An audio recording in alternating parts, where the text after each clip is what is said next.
My name is Mario Poma, and I'm CEO of Rotational Molding Inc. in Gardena, California. And we strictly do roto molding, no other processes. Mainly use polyethylenes, anything from high density to linear low density. So I think we started buying from Rotopolymers in 2013, and Rotopolymers was fairly new in the market.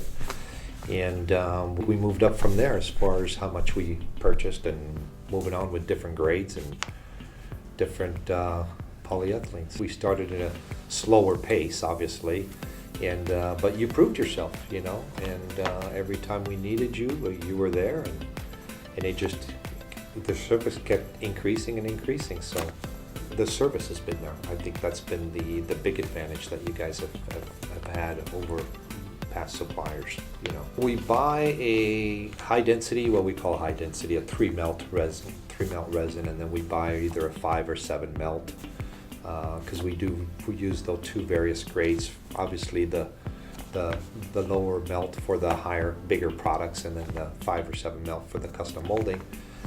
A lot of compounded colors. I think recently we've gotten into the last couple of years, 3 years. I think there's about 4 different colors that we consistently buy from you, compounded colors, which has worked out really nice. And recently the commodity black, right? As you know, we tested the black compound or the regrind, reprocessed, whatever it's called now, but it performed really well. The impacts showed good, the flow was nice, inside surface was good.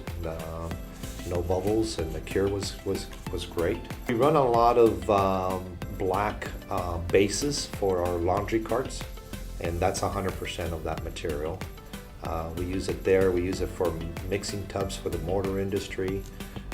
We use it in some plastic covers for dumpsters. But we're starting to get a lot more requests for using, you know, recycled materials that I think is going to be really nice to be able to use it. Customers want to be part of being able to use recycled materials. That seems to be a bigger demand now than it was 5 years ago or 10 years ago.